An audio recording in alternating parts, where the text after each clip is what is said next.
I forgot to record this message. So I'm going to come in late here on the recording. Chris, come in. Thank you. Yep. I just wanted to ask,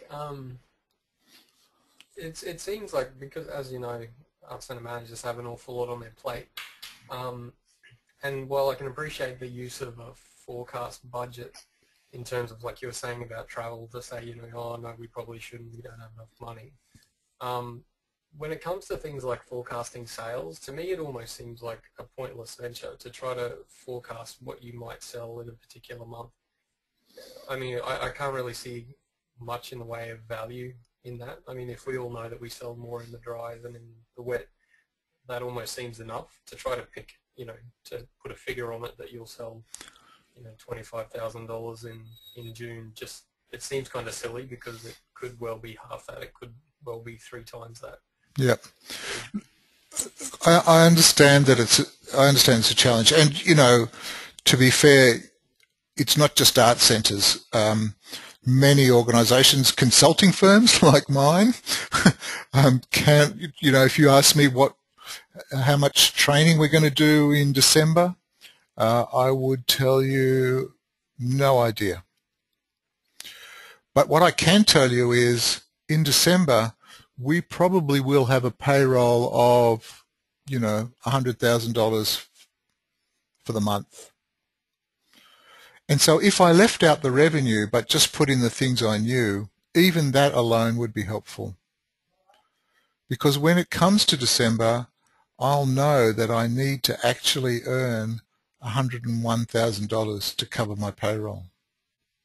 Do you know what I mean? I can see the use in forecasting expenses, because that makes sense. It gives you a running tally of, you know, how much you should be earning to cover those costs each month, kind of thing. But it almost seems like when it comes to something that's totally arbitrary, like how many sales you expect to make, because it's so far out of your control to put a figure on that, it almost seems like you'd be better off devoting the time to actually selling more work rather than trying to figure out what the figure might be.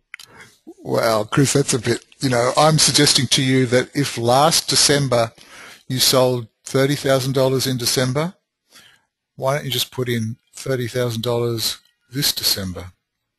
Because at least you've got something to go on. I don't think that doesn't necessarily take a lot of time, but it does give you information that you can start to plan. Because if you're starting to track through the year, and we're going to show that later on, badly, and you're still spending, you know, $30,000 on wages, but everything's telling you that you're only going to earn $5,000 on income in that month, you need to do something.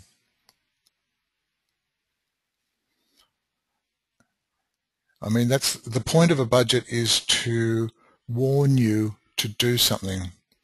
And so you told me a story last time we met that you were a bit worried about how the organisation was travelling in terms of its solvency and its income, and then you sold some paintings. Yeah. The fact that you even knew to be worried meant that you had an idea of what you were travelling against and what your commitments were going to be. This is just formalising that into a spreadsheet. And I do appreciate that it can be sometimes appear pointless, which is why I suggest that you just start with small steps, that you go back to that one that I showed you before of just having what we did this year, what are we going to do next year, pick a number. But as you get better at it, you'll be able to actually refine it from year to year.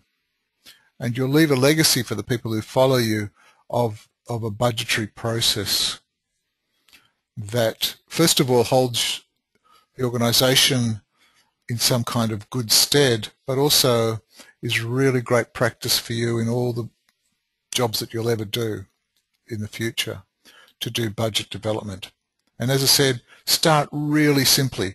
Take the profit and loss from last year that the auditor gives you, put in another column next to it. You know, throw a dice, look at a crystal ball, look to the heavens, and put in some numbers predicting what your future is going to be. I guarantee that it's really like the law of return. You will get what you ask for. And I reckon if you put in a target number for your income, you may be surprised to find that that's actually where you end up aiming for and actually getting. I can't talk you into No, I see what you mean though. Like it's more of a setting targets than a crystal ball gazing. Yeah, sure. And look, you know, my father says, man plans, God laughs, which is an old Yiddish expression, you know, like the Harbour Bridge, $7 million of budget, $105 million to build. And that budget was put together by bigger brains than you or me. But they still were out by a factor of more than, 10. But it is a starting point, and it does kind of help you guide you in that way. It's a suggestion. So that's this. I suppose the half twist and pike of budgets, where you start to get into the month's figures. But you only do this if you've done really well in the annual one. Okay. I'm just going to pause the sharing and go back to the PowerPoint and go down a page. Oh, there it is there.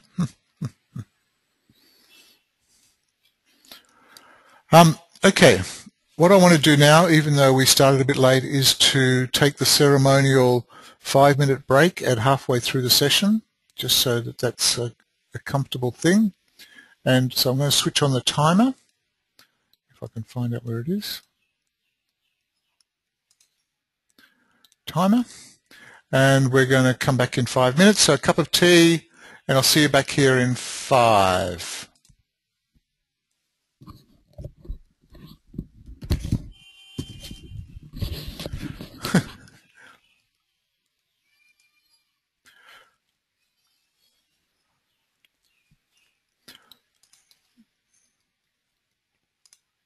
Welcome, Julie. You're here just in time for a cup of tea.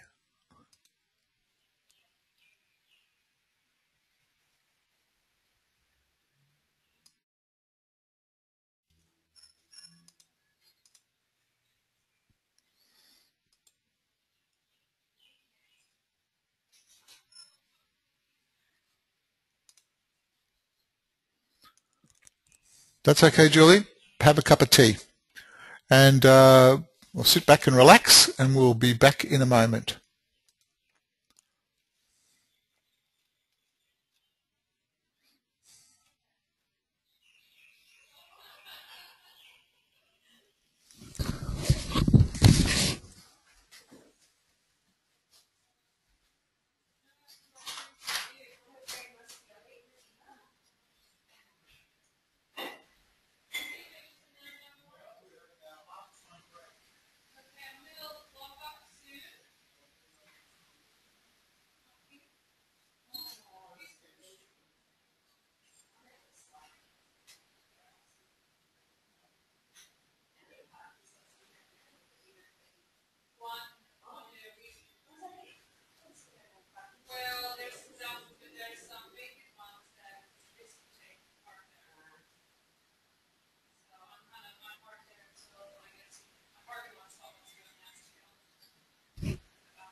urgent now. It's actually always been urgent, but now it's even more urgent. Okay. All right, have a good night. Tomorrow.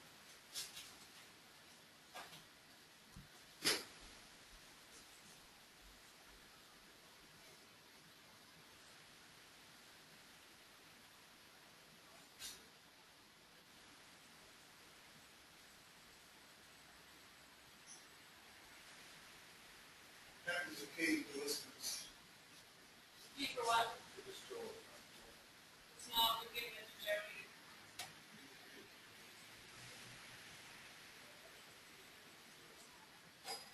Well, I'll look at the top one.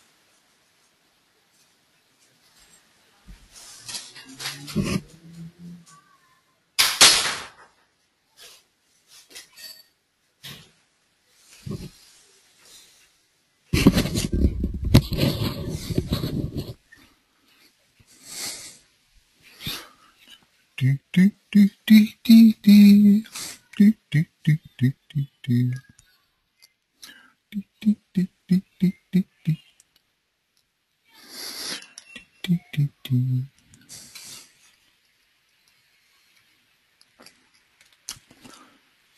Do, do.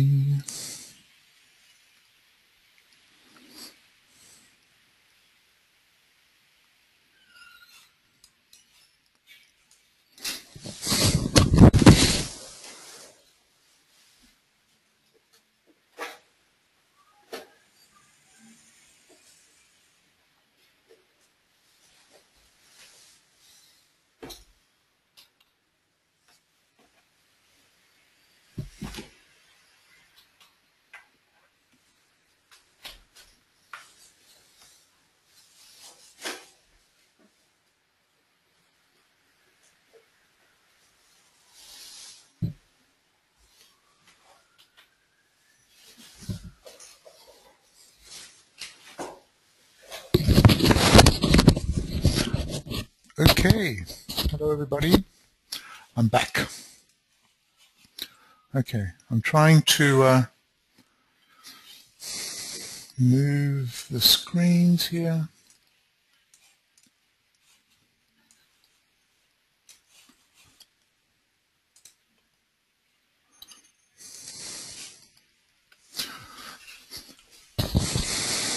Okay, is everybody back? Chris, you're back? Julie, how are you, Julie? Well, I'm glad you're here. Everybody's being very quiet today because I've switched your mics off. I'm muted. Perfect. Yay. I'm glad you're back. I'm just trying to work out which one is test, test. Of course, it's Madeline's that's giving me feedback. Sorry, Dom, I'm going to switch you down now. But put your hand up and I'll bring you back in. I want to bring you to the most important report apart from the balance sheet that you will ever see.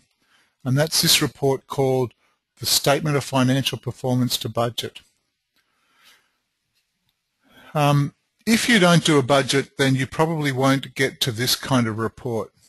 But this is really important report to use, whether you're in this current organization or you're working for somebody else in the future. This is called the Statement of Financial Performance to Budget, or the Profit and Loss Statement to Budget. And it's really important because this is the report that tells you how you're traveling. This is the report that will get you out of trouble. Let me just walk you through it. It's got a month because we know that the income and expenditure report is for a period of time. In this case, it's the month of March. Down the left-hand side, we've got our chart of accounts, the income accounts, and the expenditure accounts. And these come straight to us back from MYOB. So they're part of this report.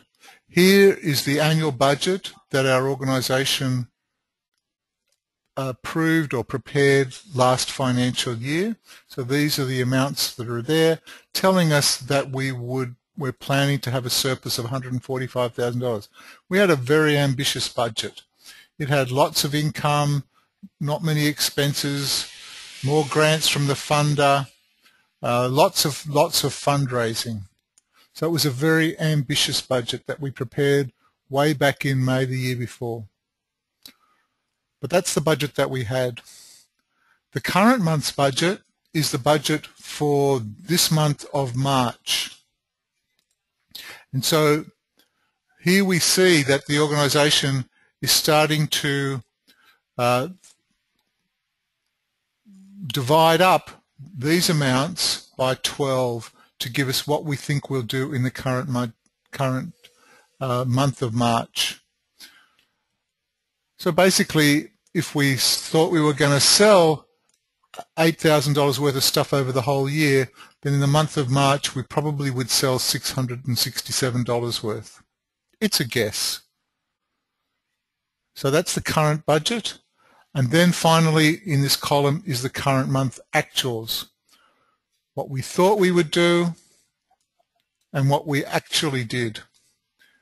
And it turns out that we thought we would earn a total of $51,000 for the month. We actually earned $48,000. The final column is the variance, which tells us the difference between what we thought we'd earn and what we did earn. And so overall, we have earned $3,000 less than we planned to. Everybody get that? Any questions about that bit of it?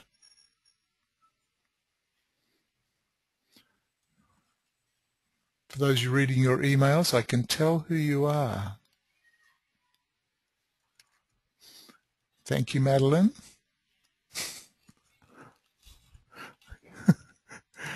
Yes, Madeline. I wasn't reading my email. I was taking screenshots for our recordings. But I have a question. Sure. I wondered if it's easy for people to access Excel spreadsheets that are already set up with the right formulas to do these sorts of things. If they didn't already have them. Yeah, they can. So remember sorry Madeline, I'm just getting this awful feedback through my, I have to mute you for a second, but I'll try and answer your question. Last week we talked about the value of MYOB to produce these. If you don't have jobs, if you don't use cost centers or jobs, MYOB can produce this report if you have a budget for the whole center. If you do start to have budgets for jobs though, it can't produce this. So that's the challenge. Otherwise you need to go to a program called Calxa or a thing called Budget Link by Accounting Add-ons. So those two products will produce these for you if you need them. Sorry, Madeline. Yep. That's good. Thank you. Okay. Are they for free? No. You have to pay. Yeah. Yeah, okay. Okay. One of the things that I did want to talk to you about eventually, and maybe we should talk about it offline, Madeline, but we can produce this stuff for you probably better and cheaper than you guys can do it yourself with a thing called cloud accounting. I'm just going to go and get something for you. Just hang on a sec.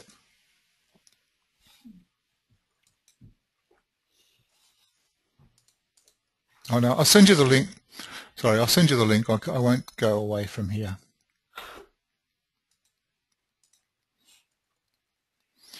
I'll send you a link to a product that we use, that we can offer to your members or to you guys, that will produce really awesome reports against budget.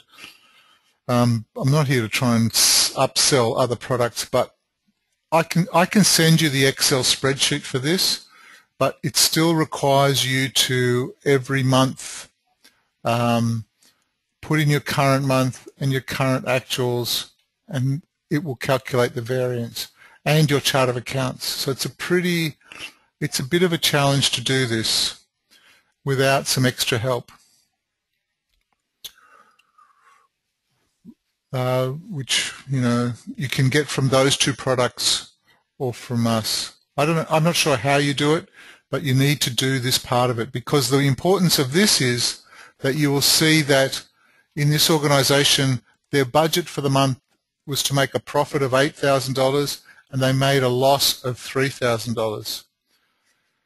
And if you go to the year to date, which is the whole 9 months since the beginning of this financial year, they in fact are making huge losses. Their income is down by $22,000 in sales, their sponsorship is down by $28,000, and fundraising's down by $15,000, and overall they're $81,000 short of where they thought they would be in income, and $78,000 short overall. So it's a big crisis for this kind of organization, because they could make a huge loss because they haven't made the income that they thought they'd make, and they're spending more in some areas than they planned to spend. So it can be a serious problem. They've saved $27,000 by not employing consultants, but they're still going to be in a big hole. So this is a critical report for any manager wanting to make sure that the organization at least ends up where they're going, where in some kind of position compared to their annual budget. But I take your point, Chris, it's not an easy part of the process. It can be time consuming, but the risks are very high to get it wrong. That would be my view. The risks are high. It's a matter of how lucky do you feel? Because if you go through the year without any idea of how you're going compared to how you should be going, it is very easy to track off, especially when your expenses like salaries, like travel or fuel, are pretty constant, accommodation and so on. If you're paying rent to a council or whatever, they're constant every month costs, and they can get away from you if you aren't tracking what your income is compared to that.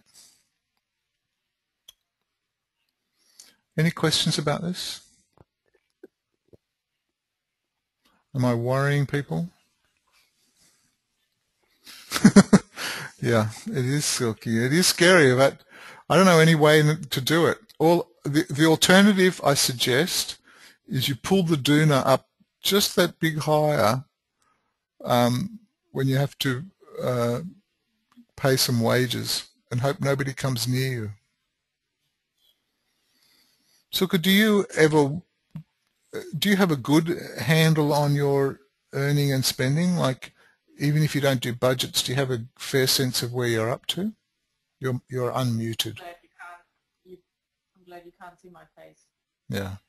Is it scary like that? Not too bad. I mean, we're very conservative, and but it's our second year, so our numbers are different again every year. Like, our sales are just starting to emerge, so I'm taking really small steps, and then I'm surprised by the end of the financial year how much I actually sold, which is good. But, yeah. So is it mostly intuition for you then, kind of? Is it a lot of intuition about what you might be budgeting for, basically, what you're predicting you're going to earn and spend? I do have help from Danielle, so she doesn't do it out of intuition, she does it more out of experience. Yeah. rely a fair bit on that. But my intuition is very, very careful, and I'm not a big spender generally, and I'm usually a bit careful with, you know, flights and what we do with stuff. So it's not too bad. We don't look too bad at the end of the year, but the main thing for us is to control how much artwork we buy, because we all buy up front, you know. Yeah. That's the biggest risk we actually take. Yeah. Because then you have to try and sell it. Yes, and as Chris said, how can you foresee how much you're gonna buy, how much artwork is going to be produced in the community in the next year, because it can always be different. Like you will, sad as this, you might have some really good artists dying, and then it will crash, or suddenly some artists will come back from some kind of holiday, and then production will rise again, and it's never easy to say how. And when you pay out the artists ahead, does that influence that? Like, do you? I don't really have a choice about that. No, but are there some months where you just won't pay? No. So that's that's constant. It's constant. It's almost like a domino effect. If you stop paying people up front, they gonna go to the other art centers. Right. Bit of a sad reality. So you can't really afford not to pay up front. So you have to make up some kind of stuff, even if you put in your own money. I haven't said that yet. I've missed that anyway, so you're safe. Oh, good. But when you say they go to other art centres, but it's more the risk that they go off the art centre system altogether, isn't it? Yeah, or they go on the teachers' market or the black market. Yeah. So you do have the pressure in an art centre to keep your artists happy. Yeah. There is this gap of understanding what it means to budget and things people don't really. And would you be? Yeah. So can you budget though for how much the artists cost? Like, can you predict in a year what you might be spending on them? Chris, your mic's open, so you can jump in. I was just going to say to Silke that she might be interested in talking to Jilamara as well. Millingimby and Ramaginning are both trying to figure out a way to get the board of Jilamara out here to talk to our boards, because they, at the governance training that Anchor did, they did a presentation about how they got rid of Bookup, and it was a board idea and everyone's perfectly happy with it. And we had to get rid of it at Ramaginning because we ran out of money, but even though the board made the same decision, nobody likes it.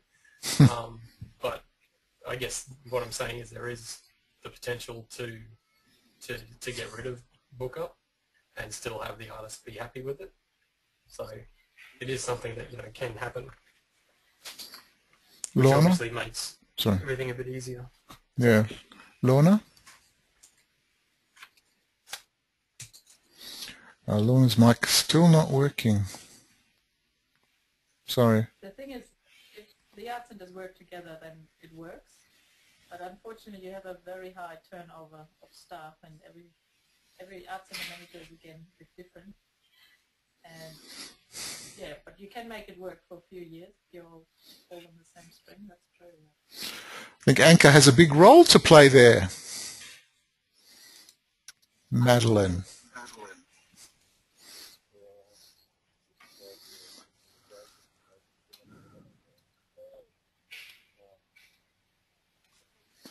Yes. Good.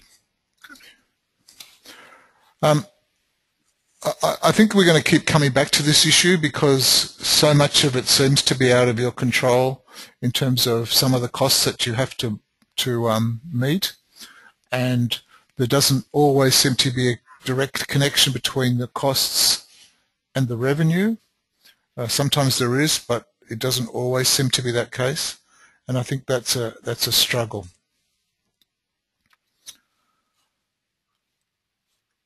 Okay, I'm going to try and move to the next slide. I think this is the end of these slides here. If you are planning on doing a budget, there is a checklist here that you might want to go through. Again, it's fairly ambitious, but you do need to start getting in the habit of preparing budgets and trying to predict the future. Oh, Lorna, welcome. Yeah. Hello. Yeah, I decided to push it in. Very high tech of you, Lorna. Yeah, I thought so. Excellent. Now, you had your hand up at least once in the last half an hour. Look, you know, what everyone's going through, we are going through. Emulac had a history of buying every day, and then it dropped, it had to, by necessity, went to twice a week. And since I've been here, we eased it back to once a week, and now it's once a fortnight. Oh, great. So it's been a long road, but I still, you know, it's still a challenge because we're cut off for about 6 months, as everybody else is probably. Yeah. And the sales are very minimal.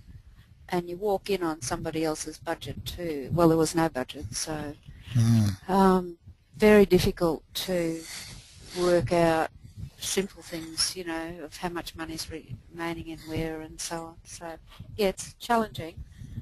But we're trying to, we just keep plugging away, I guess. And just between you and me and the 6 colleagues, can I just ask whether your board is helpful in all this, or is it all basically inspired by the staff? Well, we keep a whiteboard out the front of our art centre that you can read from a passing car, and we basically put our information on that board on a daily basis. So, for example, we had our car trashed, and the next day we just put on that there would be no buying. We called the board together, and it took us about 3 hours of talking to the board, and then they came to the decision, and they decided that there'd be no buying day for, I think it was 3 weeks, 2 or 3 weeks. And we promoted that and the reasons why, and we put those reasons across the community as to why we had no money. We needed to save the money for the car. And then I guess basically we've just eased into every second week, but the information is out there every day as to what's going on. So if we have a big expense, for example, we have a big electricity bill, then people need to know why it's big, and that goes on the board outside that we've got a $3,000 electricity bill and water bill, and people need to turn off taps and turn off fans, and you know, so that they're starting to make that connection between bills and buying day. That's great. But it's a whole community development exercise, really. It's not just an art centre, is it? Yeah, that's right, and this is a community art centre in that it would have on any given day about 30 artists around, you know, using it. And all weekend there are people using the facility as well. So, but it's not to say we'll survive. We're just doing the best we can. Yeah. It's very difficult at the moment, but yeah. And can I ask, does it matter whether your management committee is, because I presume that changes from time to time, and is there ever strong leadership in there? Sometimes, yeah. I think people do rise to the occasion, but you've got to, it's a day-to-day, like it's, for example, in the middle of this conference I saw my chair go past, president go past, and I sang out to him and said, can he come and see me tomorrow? So we try to talk to everybody all the time about where we're at. And what's been good and what's been difficult and so on. And it's really, to me, it's all about communication if you want your board to provide leadership. Yeah. But look, I can't, the only thing we've managed is to reduce our spending on art, but it's just difficult. We don't have much money at all, you know. And I've only been in the job 7 months. Right. Yeah. Thank you for that, Lorna. Thank you for sharing. You know, it does make me realise how challenging it is to run this kind of workshop where I have an expectation that people will look at budgets and that they will, you know, because we're going to do balance sheet in a minute, which is just going to completely throw everything to the wind because it's going to be about solvency and the value of assets and so on. That's my job, I suppose, is to raise the bar a bit and to give you some hope that that some of this stuff can be useful for you. But I certainly appreciate that at the end of this workshop, you're not going to go around and raise huge revenue or put in place very complex budgeting systems. So it's really about the concepts behind it, what it takes to do good reporting, and then, you know, it's an incremental thing. If you do a small budget for one project and then you try and track expenditure against that, well, that's pretty awesome too. Okay. What I want to do now, up on the board, what we've technically done is finished session 2 notes, and I'm keen to try and start session 3, even though we've only got 10 minutes or so left. So let me just pop out of this and this and come back to this. But this is our proper second session, isn't it? The first one was just yeah, so that would, what we just had was the end of session 2, and now we're going to talk about in session 3. What I want to talk about very briefly is management costs, but again, this is from a theoretical point of view, and it can only be helpful to you if you start to do, so to give you an idea of how to do it properly. One of the things that we often get asked is about management fees. If you have a number of different projects, imagine you've got, just, you know, bear with me, for example, you're doing a project for a show and you're doing a new emerging artists workshop for new artists in your community. So they're 2 different projects. The question often asked is, so you've got an electricity bill that comes in, as Lorna just described. Some of that electricity bill is for the show and some of it's for the training of the new artists. How do you, when you come to do your profit and loss, allocate that electricity bill for the different projects that you work on? Essentially, what you need to do is what's called a reasonable formula, and the example that we use is in the notes, but also up on this slide that I want to show you next. What I want you to do is just stay here with me for a second to imagine that there's 4 different cost centers. This is for a restaurant, a theatre restaurant. They've got production expenses for the restaurant. They've got the running of the restaurant, a marketing cost, and an administration cost. And so these are, if you imagine the 4 different projects or cost centers. So for you it might be a show that's coming up, a training that you're doing for a particular artist, maybe travel to another center, and so on. And then there's your administration charges. Some of these income amounts and these expense amounts are easy to attribute to the different cost centers. Sorry, Silke.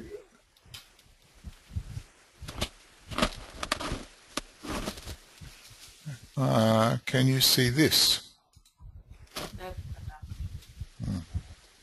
Excellent. Thank you for asking. I just can't see.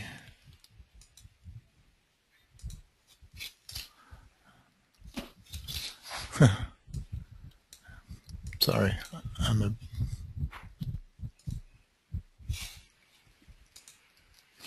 sorry. I can't see both the slides. I'm just going to stay with this. If you can see that, is that okay? Yep, great.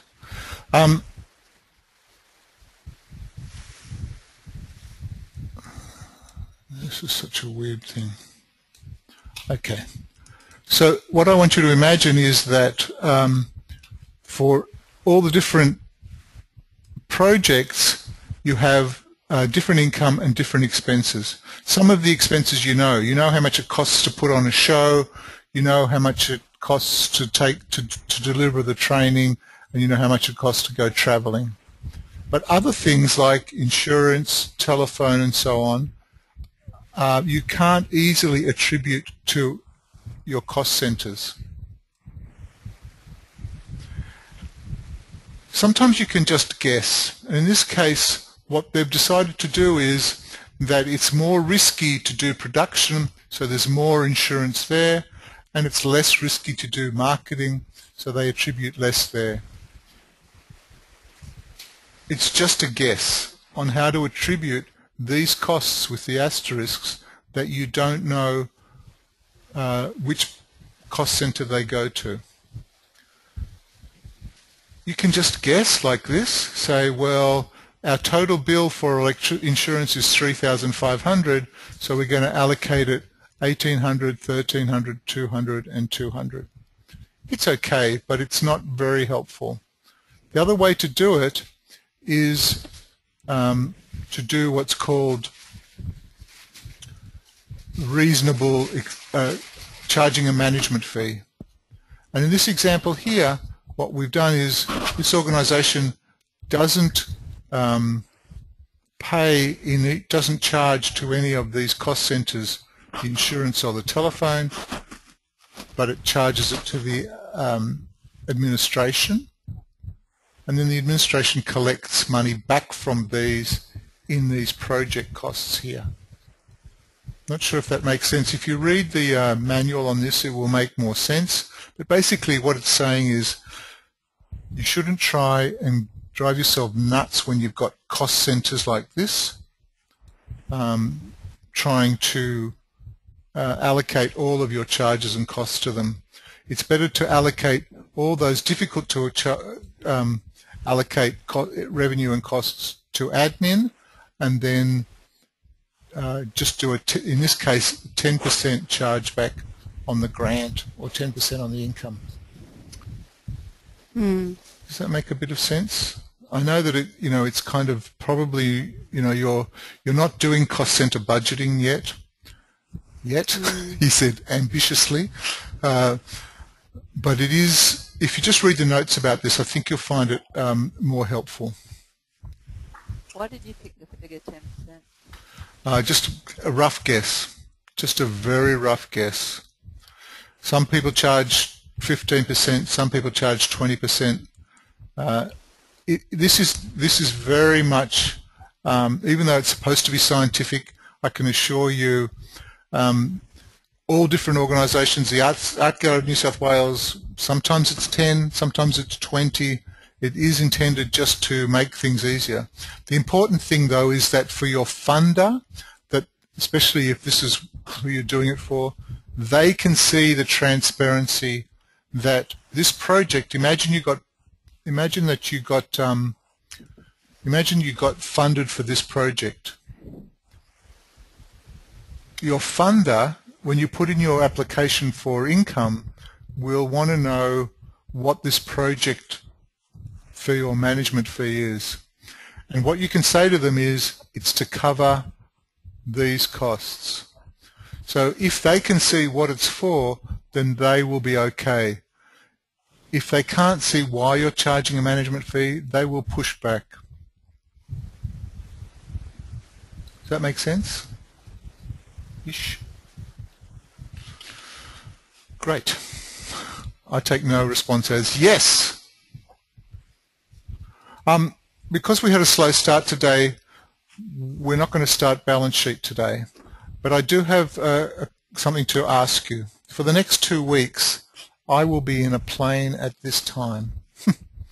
At 3 o'clock Sydney time, 4 o'clock Sydney time next Tuesday and the following Tuesday. And I'm wondering how difficult it would be to shift it to the Wednesday for next week and the week after. Madeline, do you have a view?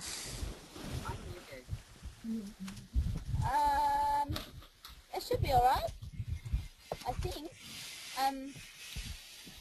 Yes, I suppose. I don't know what everyone else would think. Yeah, if I could get a bit of a hand. Chris is great. I don't think Julie's good. Because I have to say balance sheet is the most exciting part of this project. I'm not sure. I'll send a note, hopefully with the right thing, with the right. So it's no good, Vianette. Is there a better day for you, Vianette, than Wednesday? Tuesday's only the best day for me. Okay. What time, like, could we do it earlier or something, or would that be inconvenient? We could do it in the morning. We could do it on a weekend. We're not doing it on a weekend. What about No, if I'm we not doing it on a weekend. Earlier? How much No earlier? way. Hard for Louisa in the mornings. Yeah. Morning's be good. Okay, what about lunchtime? Lunchtime's okay. Anytime's okay for us. Silky, what about lunchtime? After 1 o'clock. After 1.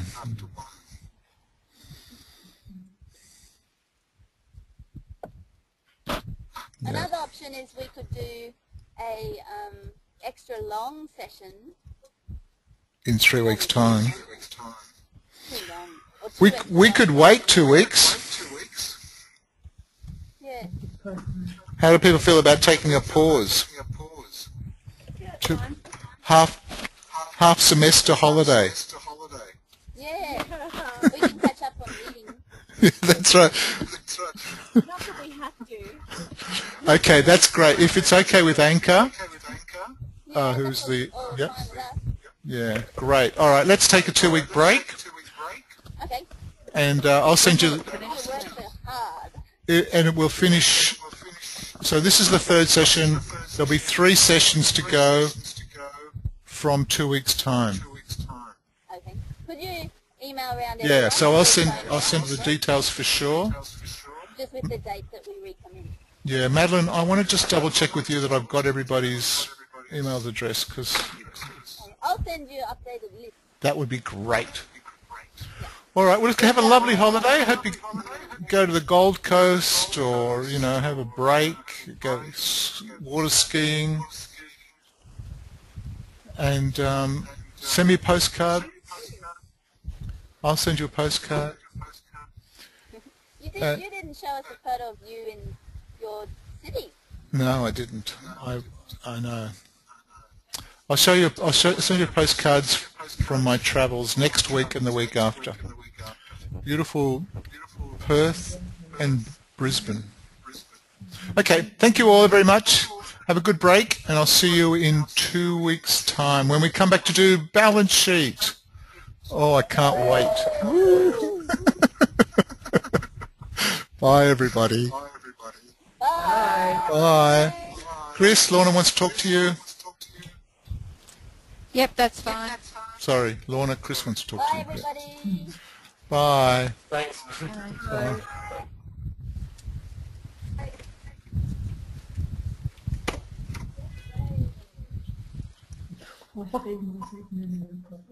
Oh.